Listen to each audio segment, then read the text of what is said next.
Hi, my name is Jenna Hudson and I am taking our 505 at IUS, and today I'm going to be presenting on Kahoot. Kahoot is a classroom response system which creates an engaging learning space through a game-based strategy.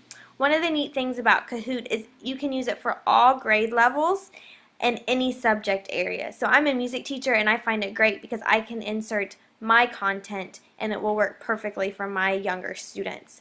It's also available on any device. So if you have tablets such as iPads, if you have the Google Chromebooks, laptops, regular computers, and even cell phone devices, your students can still play Kahoot. One other thing about Kahoot is it doesn't offer just a quiz-based game. You can insert discussions and surveys as well. So let's get started. All you need to do is go to getkahoot.com or just type it into Google. I already have an account, so I'm going to go ahead into my account. It's very easy to sign up and it's free. You only need about your name and your email, and that's all you need and you're good to go. So this is the home page for Kahoot, and on the very front you can see that there's a little tutorial on how Kahoot works, and then there's an intro quiz and how you can share on Facebook, Twitter, or by your email. So down here below, these are your options of what you can create. You can create a quiz, discussion, or a survey. I have already created one, which you can see up here, but I'm going to go ahead and create another quiz so I can show you exactly how it works. So first you just need to give your quiz a name. I'm going to be making mine for my recorder students because they're starting to learn recorder next week. So we're going to review the notes of the treble clef.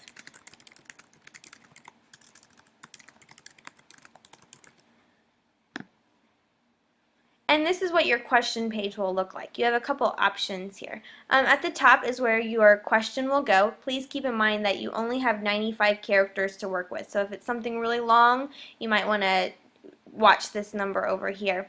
You also have an option of uploading an image for your question, and they're also doing the video experiment where you can upload a YouTube video and you can actually decide where you want to start and end the video if you want to use that for part of your question. I'm just going to use images today.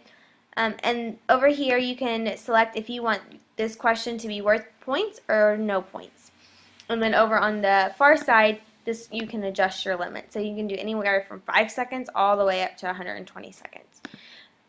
So I'm going to have the students identify if this note is on a line or a space.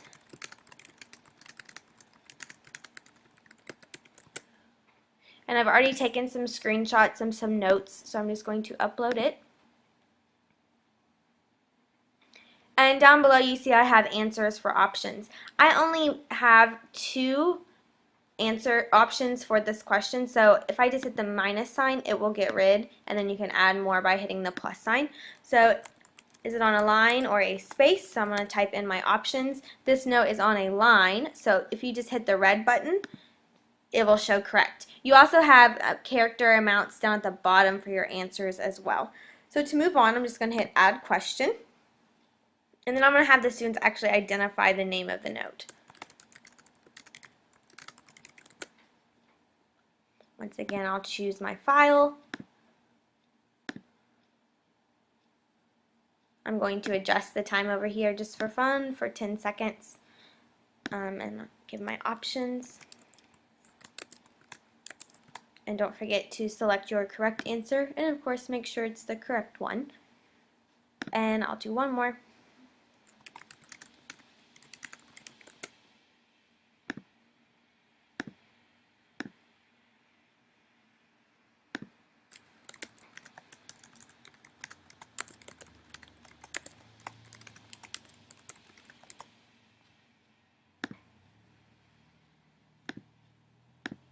Okay, once I have 3 questions in there now, so I'm going to just hit save and continue, and this is what it will look like. You have the option of rearranging your order if you would like. Save and continue, it looks good from there. You do have to select what your audience is, so this is for school. You can adjust the difficulty level if you want to make it public or just private for just your classroom. Add any tags and a description if you'd like. You can also give a cover page for your quiz. but I'm not going to for this example. Okay, now to play. This is how your students will actually play their game. So if you hit play now, and then you have a couple of options here that you can select if you want to play music while students are getting into the system, or if you want to randomize the answers. These are all different options, and there's the advanced options as well. So I'm going to hit launch,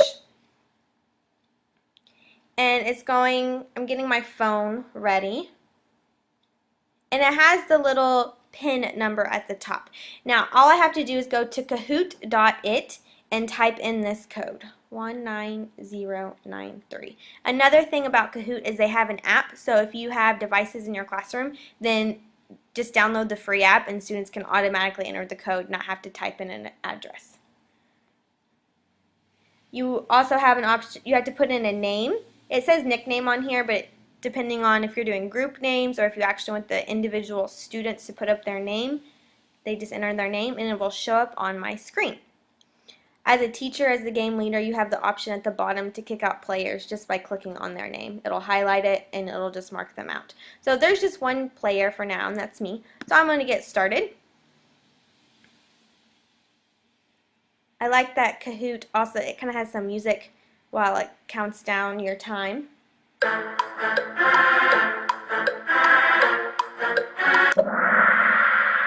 You also have an option to end the quiz whenever you need to, and it also displays a nice graph of your answers depending on how many of your students answered it correct or wrong. On Kahoot, it will list the top 5 point leaders, so once you really get into the game and your students have been getting a lot of correct answers, it'll post their name on the board for the whole class to see. I'm going to continue with my quiz.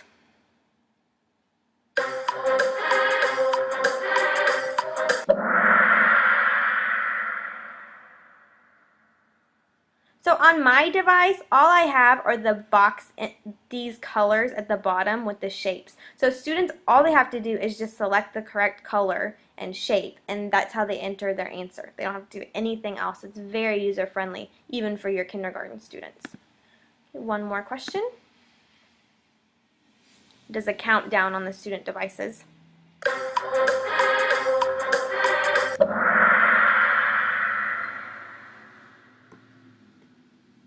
Okay, so my test is done. I'm going to end it. It will show who the winner is and how many points that they earned, how many were correct and how many were wrong, and then it gives you your option for to look at the feedback and results. One really nice thing about Kahoot is that you can actually download the results and it will go into an Excel file so the teacher can keep it on hand and use it to track the students. In doing my research on Kahoot, I have found that teachers have been using it in multiple ways in their classroom. A lot of it is for formative assessments, but there's also the discussion section that they have as an option in the survey, but it's also very friendly for pre-assessment. So you could just do a 1 or 2 question as students come into your classroom, and then that can help you decide how you want to lead your instruction for the rest of your class period. Now I'm back on the home page of Kahoot in my account, and I want to show you one of my really favorite features about Kahoot. You can make your own. You can also have your students make their own Kahoot, but there are thousands of Kahoots available in the public section. So you can just search. I'm just going to search music. You can select the audience to narrow your search results, and it'll bring up all of the Kahoots for music already available. They're right here, music, staff, and notes. So I wouldn't even really need to make my own. It's already there. So there are tons here that you can choose from, and you don't even have to spend time making your own. Now that I have taught you how to make your own Kahoot, I want to share some of the reasons I like Kahoot and some of the things that I wish it included. Some of the pros of Kahoot is that I really like that you can use images or the video option now that's available. One downside is I do wish that they would include some audio files for you to use for your Kahoot. For example, since I'm a music teacher, I might upload a recording of a symphony and the students have to identify what piece it is or what composer wrote the piece. So that would be a nice feature to have. Another pro is that it can be used on any device. Even if you just have 4 iPads in your classroom, you can group your students up, have them come up with a group name, and then you can get on with playing your Kahoot. Another thing is that you can get the downloadable results for you to have that will go straight into an Excel file. Another feature I enjoy is that you can change the time on your questions, and you can decide if you want to do the points or not. It's very, very user-friendly. Free, of course, is another very positive pro, and it can be extremely engaging for your students. So no matter what age level, what subject, it's a game, and it's like a video game for them, and they'll really enjoy it. Don't forget to check out the app if you have devices in your classroom, just for even quicker access to Kahoot. Another con besides the audio is that it does not offer options for tracking and identifying student growth. So once you have it, you get the result file, but then you're going to have to go into each Excel file in order to track your students' results over time. Well, I hope you enjoyed Kahoot. I think it'll be a great addition to my classroom. I look forward to using it in the next couple of weeks, and I hope you can find a great use for it in your classroom as well. Thank you.